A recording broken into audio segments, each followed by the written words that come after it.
Hey, there was guess what? There was a little backstage problem with CM Punk this week. I know. Again? You're shocked. That's the face of disbelief. Jesus. I don't know. What are you hearing? When's enough? When's enough? Perry and Punk, I guess, both suspended. I don't know I'll the tell terms you, of it. honest to God, I mean, and this is in all seriousness. What I take from this whole thing is he needs serious help. He needs mental health. Do you think? Yes. Yes. You don't It's a just me- think this is a no, behavior this disorder no, this that's just it's what is mental health? yeah, I guess, but an attitude. No, No, no, no. This is it's when it becomes destructive. When you go after there's a chance of this costing you millions of dollars, and you just continue to push and push and push. I think Get it's that. become his calling card in a way. He wasn't doing this shit in Ring of Honor. Was he a problem in Ring of Honor? I never heard from anyone that he was a problem. I never. I don't know. I think he was with LA Knight there. I don't know.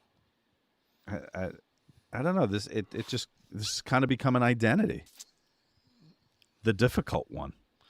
Well, yeah. I mean, but You a little bit. You had that a little bit. You might walk into a locker room and get a little loud. Maybe turn to someone and go, okay, I had to do that because whatever. Because it becomes an identity a little. It becomes expected a little. If it's a work, he's not working. Who's he working? Working himself out the fucking door?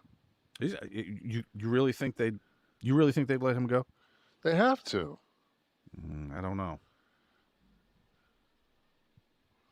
If it was any other business, yes. If it was any other business, but yes. he doesn't. He doesn't.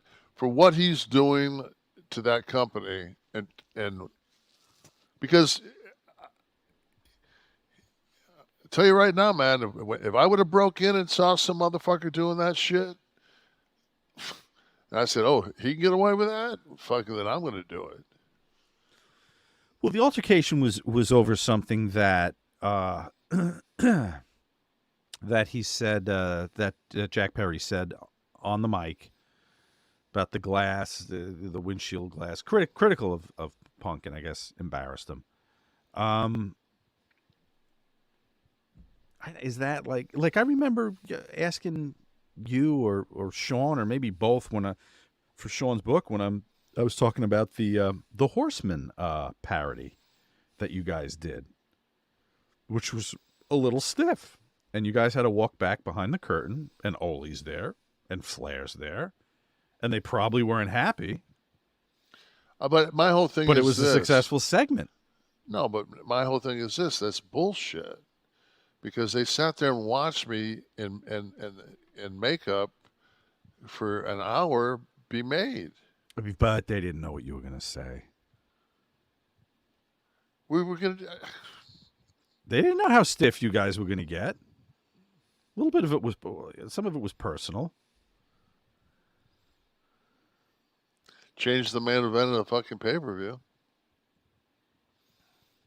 But I'm saying that they were professionals and maybe they weren't happy, but that segment was good for the show.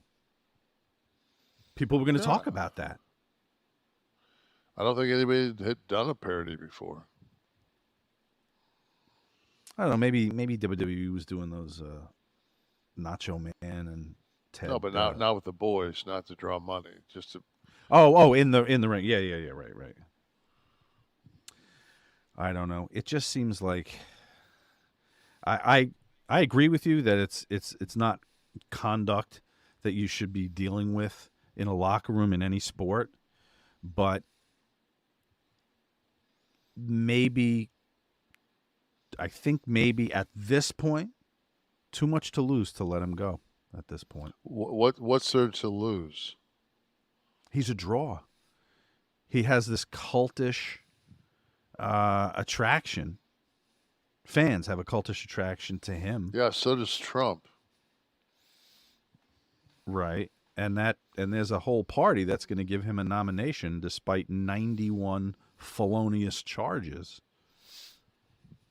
We'll see. So as I say, I guess it's not so much an AEW thing; it's just an American thing. Yeah, you might be right about that.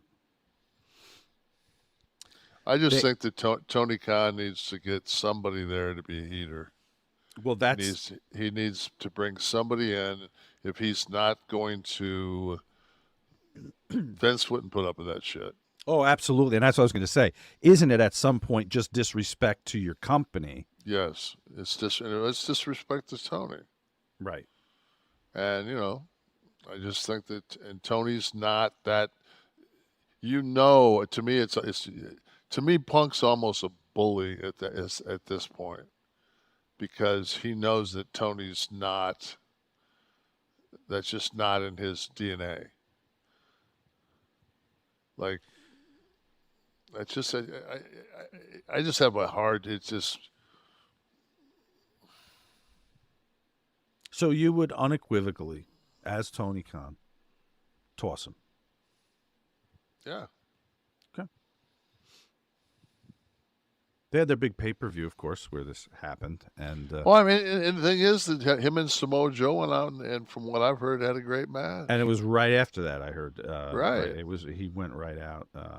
After that. But my whole thing is this: if you can't go out in front of 80,000 people and fucking forget about everything and just do what you do. Well, he especially did. with that, especially with that far of a walk to the ring. It's like, why fight before? You mean why bother fighting beforehand? You've got 80,000 people there to see. No, I'm just saying though that no matter what happens, even if Sandusky got a hold of you in the shower, I think you could still fucking shake it off by the time you got to the ring in front of 80,000 people. And man, that house was legit. Did you see that fucking? Yeah, that was incredible. Brought to mind some of the great pay-per-views over the years. Like Rocksteady did when he asked, did either of you work with the great Rip Torn? Did he share similar love for wine? I didn't. I loved him on the Gary Shandling. It wasn't called the Gary. Was it called? No, it was called, what was that? Where he was the host. We've talked about that show. Larry Sanders Show. Larry Sanders Show. That was it, right? Yeah. Yeah, Rip Torn was great as the producer on that. Did you do anything with him ever? No. And I'm sure. I mean, who knows? If Rip loved wine, is that a thing? Like, did people know Rip loved wine? I don't know. Have to. Well, he's passed, hasn't he? So it's we have no opportunity to ask him. Fernum Schnavitz, your brother requested more Fernum Schnavitz, so here he is. You mentioned hotels on the road back in the day. How often was the bed not big enough for your height? I'm just over 6 feet tall, and sometimes my feet are hanging off a hotel bed. I mean, when you got doubles, you're fucked. You have to sleep sideways. Corner to corner. King size bed, I still have to kitty corner myself. Yeah, see, that's funny. I never thought about that. Well, King probably size bed 7 feet, 6'6". but yeah, king size bed 6'6". So, which hotels did you favor a chain when you guys had to book your own stuff? Did you favor a certain chain? Shit, I mean, I think you and I were having this conversation the other day. It was, when we were on the road, 310, 320 days a year, you drove to the next town and you found a hotel. It was like, okay, like, you want to get off in this exit? All right, let's get off in this exit. There's 4 hotels.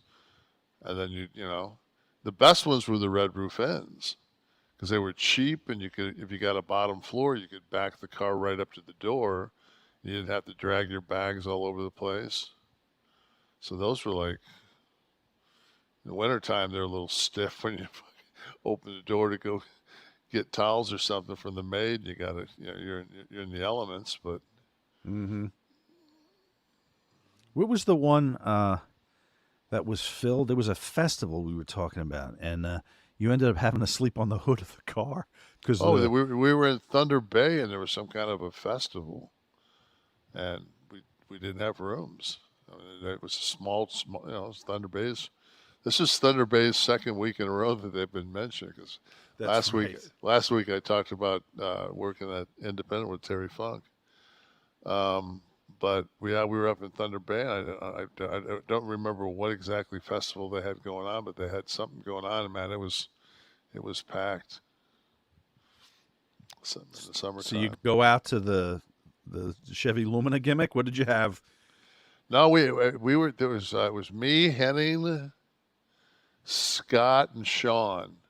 I think we had a Lincoln Town car, but like that big Lincoln Town car that you could put 8 bodies in the trunk. And laid the hood and windshield because your legs Yeah, would hang off the hood too, you obviously. put your head and back against the windshield, and I did that in the military. You get a couple hours sleep, and you have to put that camouflage shit over the top of your vehicle, and then you just lay on the hood. Mm. Wow. Anything from the audience? What do we got here? From our live audience that you could be a part of if you go to clickthis.com. You might even get the kind of coverage that CM Punk's been getting all week because it was reported that someone got angry at Dynamite and left angry. Kevin, there you go. These reports that came up throughout the week that started, I guess, as Dave looks maybe a like he just had story. his summer in '92 in that photo. Go back to that. Hold on. The photo of Meltzer came up. It looks like a Someone fucking. Dave got a fucking Olin Mills and get a fucking Easter shot. What the fuck is the little hands up fucking gimmick? What is that? taking a double feed right there. Oh, phew. Fucking Trump's going this way. Dave's just Taking yeah. them both. Dave's taking it fucking just hog wild. Kevin, what is the story? Is there a story anymore with Punk? Even like we know his identity in the business, the guy that doesn't compromise, doesn't know what he can I want to quote do. my best friend on earth, Yeah, Scott Hall? sure. CM Punk's going to be the first professional wrestler to die of a yeast infection. That's what Scott Hall Was that said. a Scott Hall quote? That was directly from Scott to me in the front seat of a car. See, but my contention here has nothing to do with Punk at all. It's the coverage. It's the wrestling media coverage of something that isn't a fucking story because they have to just keep putting CM Punk's name in it. Who gives a fuck? He was Okay. So the show in Chicago did 800,000 views. The next show he was on did 500,000 views. That's in one show. It's like put Taker on fucking Raw. Yeah, And no, I get it. I And mean, there's video of the houses. You saw the house at TV, right? and my whole thing is too is just like there's everything is because there isn't the next big thing. You take Roman and Brock out of the equation. Who you pick him. You pick the next Hulk Hogan. You pick the next Stone Cold. You pick the Anybody next. anyone under 30 on the roster? You pick Roman. You pick me the. I would say fucking Robbie's kids got the best fucking chance.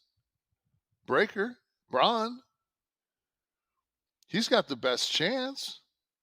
What can you do Just about the mic there? turn him fucking heel. Give him fucking Heyman. You know, I mean, the fucking Stefan Davies, what are your thoughts on this? Do you think AEW needs to start running smaller buildings? Okay, this was the tweet of the kind of the 360-degree pan that a fan did of a rather full section opposite the hard cam and a rather empty arena. if I'm not mistaken, this arena is in the country of Canada, which is now as inhabitable as Mars. And I don't think I'm going to grab my family of 4 and go out to fucking severe fucking air quality to catch a little wrestling I can watch on TV. So, well, but what are your thoughts? Should AEW start running smaller buildings? Doesn't seem like they have a problem on Wednesdays. They're just up in their fuck. They're you. It's like, oh wow, they can't fucking draw. Well, you know what? Go run live TV on the West Coast when you're red hot, and have the starting time be fucking 5 o'clock at the Staples Center, and see how that crowd looks when you open the doors.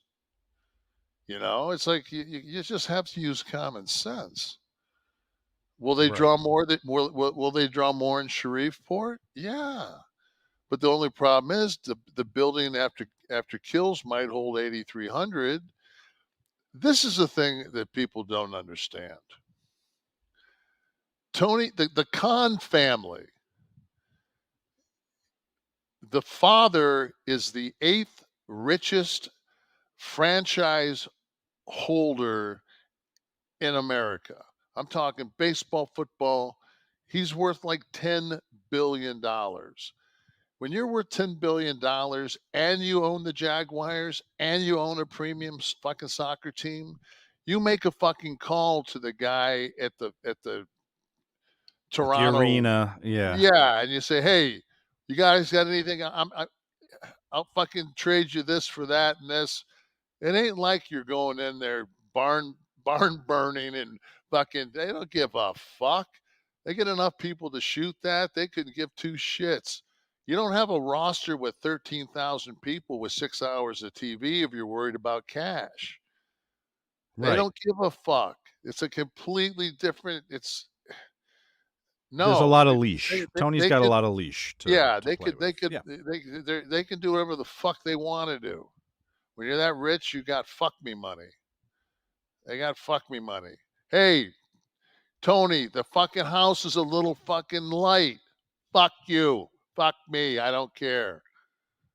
Very Push them good. all over to one side. Very good. Can we say something first though that hasn't been addressed?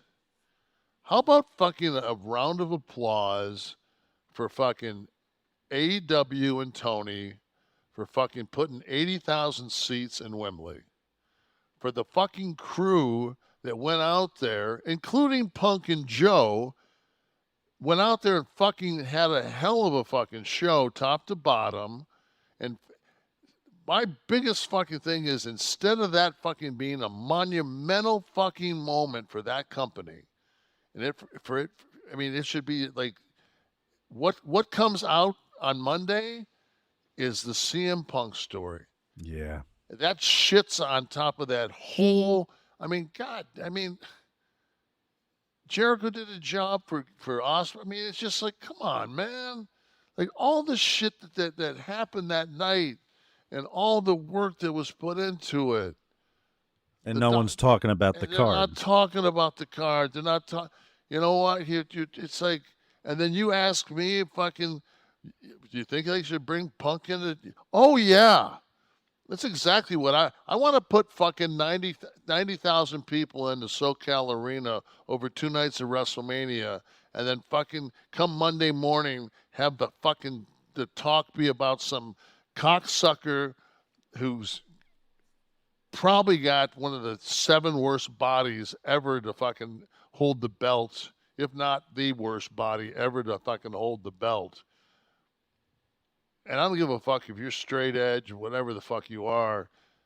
They still, you know what? There's some fucking natural guys in this fucking world that actually have fucking some muscle. Well, it's a trend in media now. You see, the Dove commercials have people with skin conditions in them, so maybe this is where wrestling's going. I don't know. I just well, listen, they were the Beatles at Shea, right? Yeah, they were the Beatles at Shea, but fucking CM Punk was Jim Morrison came out and fucking pulled his cock out before they could get help out. I mean, it's like all they're talking about is fucking the indecent exposure of Jim Morrison. Nice feed. Well put. It gave you the chin. Yeah. Good God. WWE DXECW. I disagree with Kevin on the Punk situation, and that's okay. But anybody has to be sleep if you think Punk is the problem here. He was surrounded by jealous children that set him up. Britt being very controversial. Hold on, let's go back to that. All right. And well, maybe this is the actual question. Is this somebody from our crowd? Yeah, this is the young lady that sleeps with the Rugrat towel blanket. Okay, so and you were there? No, maybe she's... Have you been backstage in wrestling? Or are you just like fangirling? Speculating. Did anyone hear Mark Henry on Busted Open? You can hear in his voice that firing Punk was the wrong decision. Punk isn't the problem. AEW is the problem, and they've had problems before Punk, even before Punk. Was he set up? Could this have been a thing? Well, you know what? I might be wrong. The Punk love is strong, Kevin. The Punk love is strong out there. Yeah. Well, ask Tony Khan how fucking strong it is. She goes, oh, he called me out by name. We love you, Britt. Don't worry about it.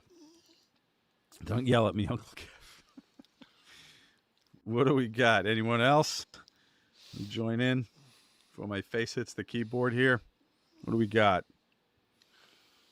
Who's batting cleanup? But now, so we talked about Punk, we talked about the punch, we've gotten some comparisons to some incidents that you lived through and experienced and witnessed. Now, I read that Punk wanted to make an appearance first wanted to in a WWE ring for the Royal Rumble when he was first having issues with AEW months ago. And then... please do, motherfucker, because I'll ask Paul to put me in that bitch. Wait a minute. I was going to ask you, knowing some people over there, as you do, is that, by the way, there's been no indication that WWE was open to this. I'll be on the horn tomorrow to see if we can't make that happen. Because there is a when is there August? When is there Chicago pay-per-view? Sucker punch me, skinny fat boy. When is the me or Punk? Oh, fucking they're skinny fat boy. Short order fucking. I apologize to Waffle House at this point in my career for actually calling him a short order Waffle House cook. My bad. Fuck you. I like the more natural build on. Fuck you, Phil. Yeah, I always like my wrestlers to have birthing hips. So there's some speculation as there's a Chicago pay-per-view planned for Survivor Series. Yeah, because you know what, man? Selling that fucking company for $9 billion, boy. What you need on a ship that's fucking sailing on fucking crystal clear water is some fucking asshole to fucking stir shit. Go back and watch the promo that fucking Triple H cuts on him, and he's sitting in the chair. He says, "Problem with you is you're just like me," and it's fucking gold. Anybody out there, look up the Triple H CM Punk promo where Punk's sitting in the chair, and Punk. With his fucking, what was that thing he used to give everybody, a pipe job? Yeah, the pipe job. Yeah, so I think he wanted to give Paul a pipe job, and so he's like, hey, I give you a pipe job or whatever the fuck his gimmick was, and then he said, I got a fucking Pepsi tattoo, and Paul said, yeah, go fuck yourself, and he beat him. So after Taker beat him, after everybody else, because everybody just beats the fucking guy because he just like, dude, you fucking. Thank God that he's got the Duffy Wrestling League in Duffy, Georgia, on the show Heels. Because I did see him in the last episode, though he didn't have any dialogue. He looked interested in what was going down because there's an LA-based entity that's doing streaming that's thinking about buying into the DWL. So if you're not watching fucking Heels, you're not getting your chance to fucking get your CM Punk fill. See what I did there? CM Punk fill. Get it. Very well done. So you're in a WWE office. You're Vince McMahon. You're Paul Levesque. Sean. Yes. Yeah, I got no heat with this guy. I'm just fucking, man. After last week, the fucking numbers. Those fucking ratings were amazing. Yeah, fuck it, right? Just milk this motherfucker as long as we can. Like, fuck that. Like, all we need now is we gave Steve enough right now to fucking. We got a 75,000 hits just on that one right there. Okay, go ahead. You don't have to do that. I can work in the ring with you here too. Yeah. No. But see, that alone will be a separate little fucking pickup. Of course. Yeah.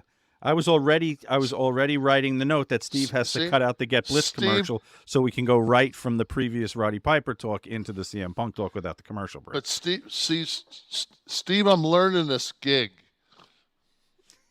He'll get the hang of it soon. Yeah. Listen, I have a serious question. Okay. You're Vince. You're Paul. And Punk comes and you entertain a meeting. Does he come while he's got a tie around his neck? Around his neck.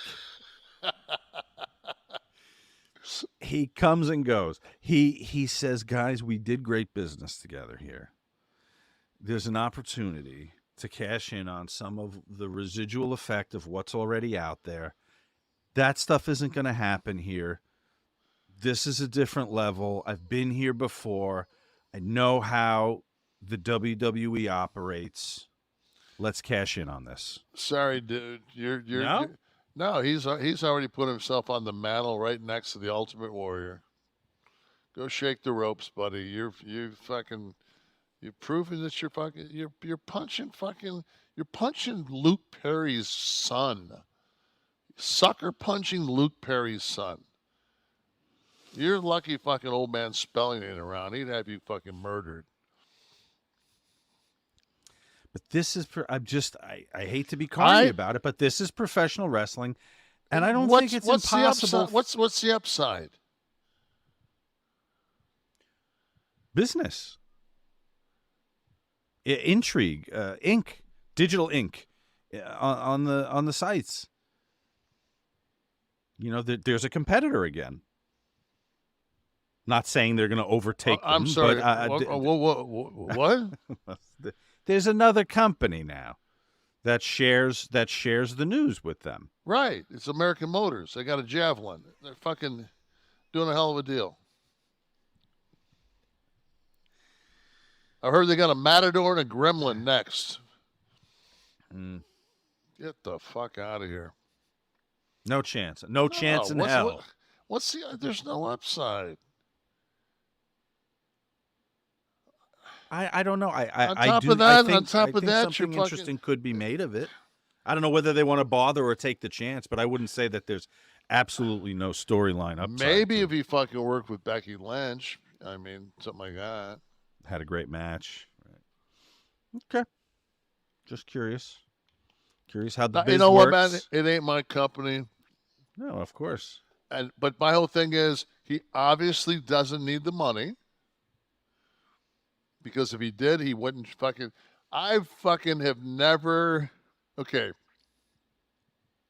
One of the smartest guys, business wise, that I've met since I got into this industry was the Macho Man. Oh. And two things. Number one, never take yourself out of the fucking game. Number two, always be trying to grab the fucking brass ring. Keep yourself in fucking shape. Be ready, because when that fucking top guy goes down, and he will, they got no choice but to put your fucking belt on you. All right, Randy? No, fucking listen to me. Randy, all right.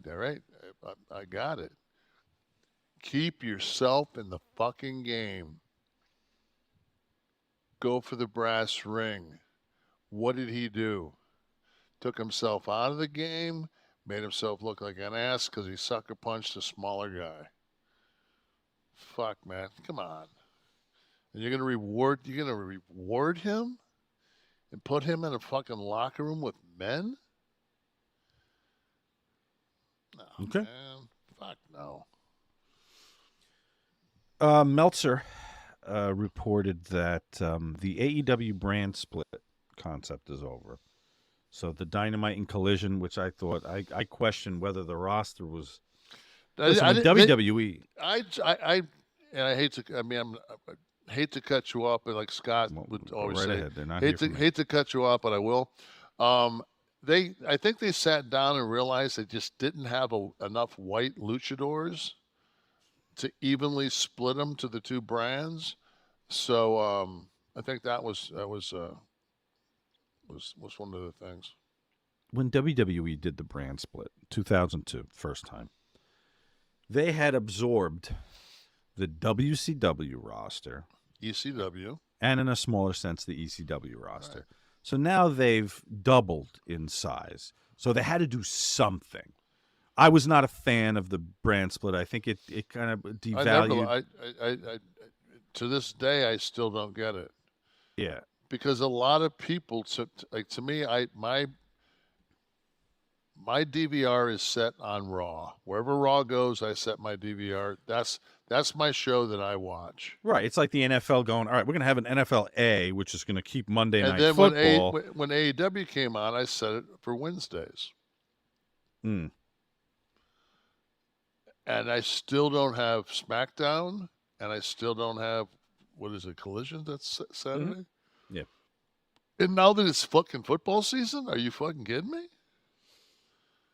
Right, but I'm saying the WWE's roster could support it. Whether it worked or not is different. I wasn't a fan, but yeah, when they were adding the Saturday show, I thought it was odd that it's time for a brand split in AEW. No, really.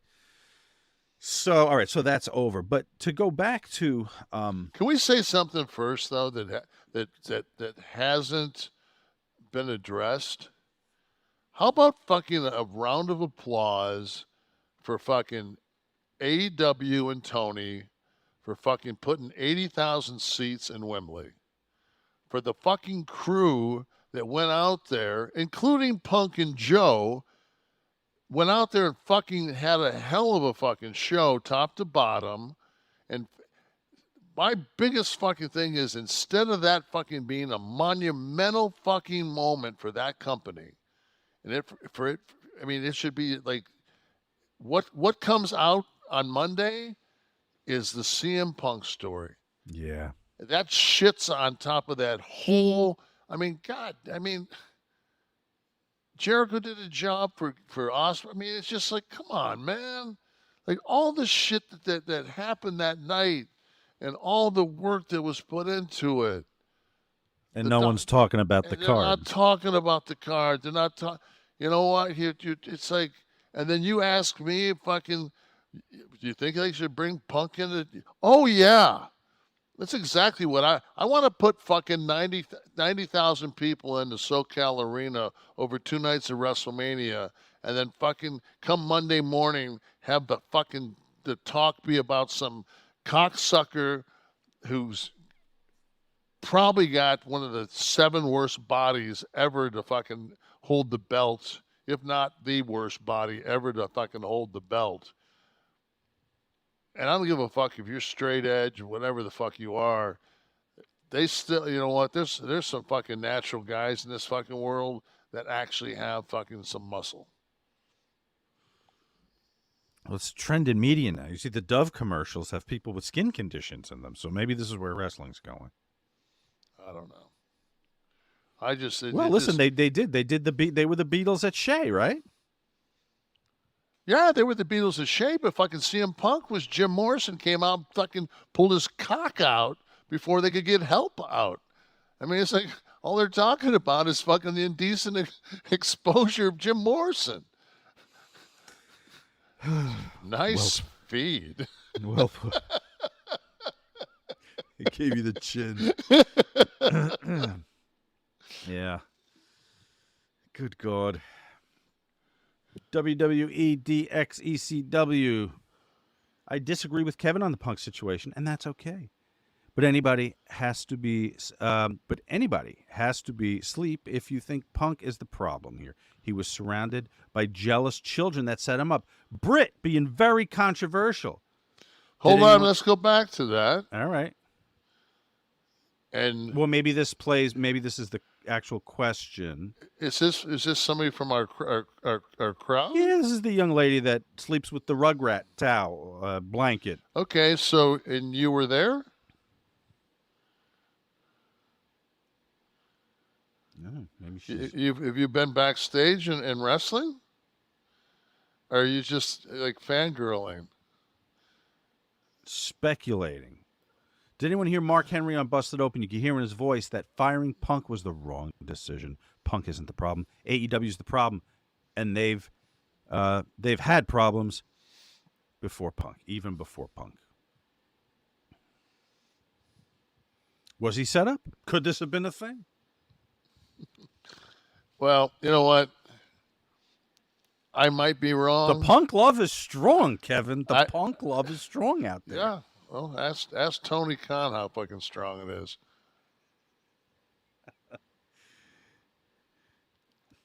He goes, oh, he called me out by name. We love you, Britt. Don't worry about it. Don't yell at me, Uncle Kev. What do we got? Anyone else? Join in before my face hits the keyboard here. What do we got? Who's batting cleanup? I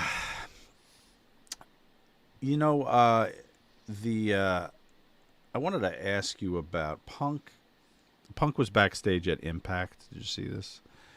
And I guess just hanging out. I was in Chicago, so I guess he was just visiting. I don't think this was...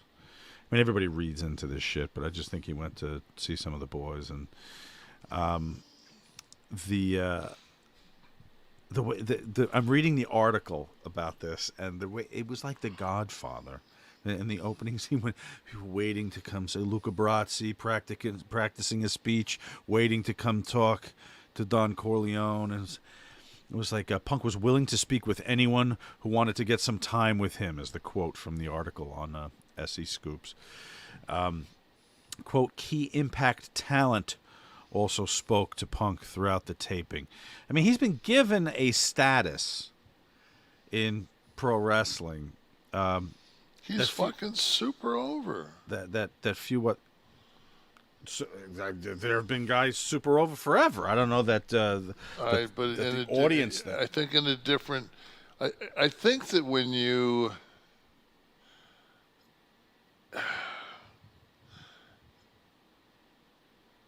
I'm trying to think of I guess that I can't come up with the best term I can come up with is just shit away opportunity after opportunity. There's almost like a fucking Like I said, he had mental health issues, You did. but uh, he might just. I mean, he may just really have taken a fucking dose of I don't give a fuck to the ninth degree and just Why? because Why is it? Why is he over? Why is he over? Let's look at the product, not the man. well, But I mean, he had a great run when he went to the cult of personality. Is your song is huge. That's huge. When you get some drop, when you get like a real song and not some bullshit song. an identifiable popular song, "Living Colors," Cult of When I Personality. hear Right. that song to this day, I think of CM Punk. When I hear Voodoo Child, I think of fucking Hogan. Mm-hmm. You know? I mean, but I mean that's not it. Listen, I remember CM Punk from the Ring of Honor days and seeing his matches. I think that being incredibly talented, straight edge. You know, I think that he doesn't do drugs. It just seems to be all incidental things. I'm just if you were training at a wrestling school and you put on some film, what would you tell the kids to watch? You can't tell them to watch the theme song. You can't tell them to watch that he doesn't do drugs. What do you tell them to watch so that they're a superstar like CM Punk? I don't think that Phil would have the success that he had. It's like it's. I don't think it translates now. This day and age, you mean? Yeah, it's different. Right. Alex, you spent time in Ring of Honor in that exciting time. You were down there with Punk and the Gabe years, if you Yep. will, when it first started to make waves. Was it exciting for you? I mean, you were so young. It must have been thrilling for you at that young age to be part of something that was actually starting to show up nationally from a Yeah, regional promotion. Yeah. definitely. So, like, I was as far as like that generation goes, I was on the younger end of it, right? So, Mhm. a lot of the guys that worked with Kevin TNA, we all worked in Ring of Honor at some point, but I was regular. I was on every Ring of Honor show for quite a while, and Punk was the one who actually got me my job over there. So he's a guy who, like, my career would not be the same without CM Punk. I know a lot of people have their experiences with him, but to me, he's always been above and beyond awesome. Like, he's helped me immensely, many, many times in my career.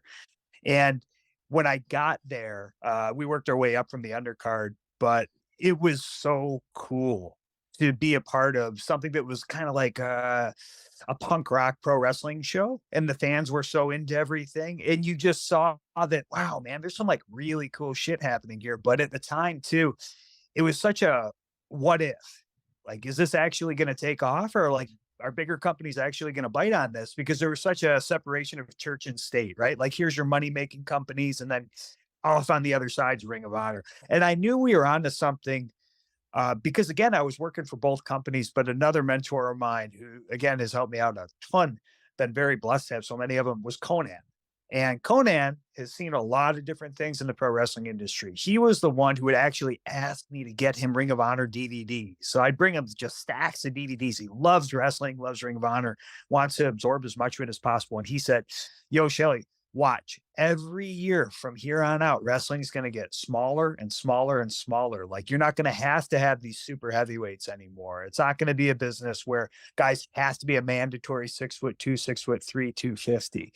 And was right about that. But at the same time, I think, again, like kind of going back to that Scott Hall reference earlier, I would kill to have some of these guys who are like that too, right? Like, because wrestling should be all shapes and sizes. And a lot of times being larger than life can be done quite easily if you're physically larger than life. And they just having that characterization or the looks, like the Diesels, the Razor Ramones, the Shawn Michaels, the Bret Harts, the 1, 2, 3 Kids. Like, I think those were just like the coolest characters. Like, I miss that about wrestling. Whereas now you can get away with being a good wrestler, at least to a certain extent. Mm. James, you had something for Kevin too, didn't you? I just have to say that my opinion of CM Punk was greatly influenced and changed by the fact that Alex put him over. Yep. He So was no, no, absolutely serious. yeah. I mean, I I appreciate mean, that. but I appreciate your opinion enough to that would because you know him and I really don't. I just you know I kind of Well, I it's kind of I kind of grazed by him like that first shot out of Oswald's fucking rifle. well, yeah, I mean, it's fine to say he helped his career. That's great. I don't know. I don't know, Alex. Would you ever want to be the booker on the? You would have be on the other end of a CM Punk negotiation. Oh shoot, man! It's like there's two sides to every story, and Uh, some third side's what's actually happened. It's none of my business. I really don't hate to say it this way. I don't give a shit. Like what happened in that company with any of those parties, as long as everybody's okay and they are. But I can just say that he went out of his way to help me at a time when he didn't have to. And despite what people's reputations might be, you treat people as who they show up as mhm. when they're in the moment. Like Kevin was the same way too. It's like intimidating working with Kevin Nash in 2006, and a lot of things are said about this guy who is in WCW when it closed down and the click and all this shit. And I went in thinking like, fuck that. I don't care. I just want to treat the guy the way he's going to treat me, which was awesome from the get go and learn as much as possible from. And I did. I was so fortunate to have that experience. Who cares? Very good. Very good. James, what did you have for Kevin? I cut you off before. Nah, that's all good, Sean. So back to just asking about just like random matches that like you're like, man, that actually happened. So Kev, this one for you. So Turning Point 2004, with you and Scott Hall and Jeff Jarrett against freaking AJ Styles, Jeff Hardy, and Macho Man. What's the backstory on that? And just like that's up there with just like a match you look at. It seems like a video game like randomly generated that match. Is that the one that Randy came out like with a new look? Yes. Yes. Yeah.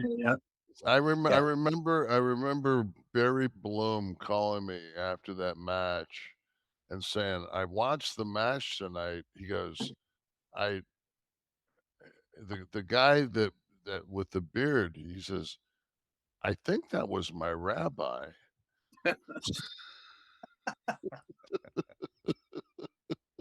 He called Randy because remember Randy was like about a buck 90 back then. He Like was, yeah.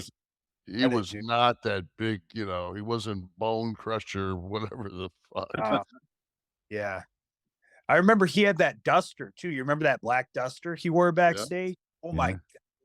He was yeah. wearing that shit in like September in Orlando. It's like 110% humidity. And it's like he's just dying in there. I thought, oh man, wow. This guy's tough as shit. Remember Brian Adams was with them, Yes. Crush. And But Brian was trying to break into pro boxing. And it's just was one of those fucking times where especially at TNA where just the waves that came in, yeah, like a wave would come in and you'd be like, you'd almost like wake up like and get your metal detector just to see what the fuck washed up that next, that night before, it was like you like that could for like, after that yeah, it too. was it. Yeah, What? and I think that's part of as close as wrestling has ever been to like the NCAA portal where you can just kind of go wherever the fuck you want to now. Like Yep. that's kind of where we're at. Where before, man, you signed that fucking Titan contract, your ass would. I mean, you were doing 3 years of hard fucking time. It Right. didn't matter. It didn't matter what the fucking. If you didn't like it, man, your guarantee was $1,500 a fucking year. Right. Right. Yeah. You know. All right.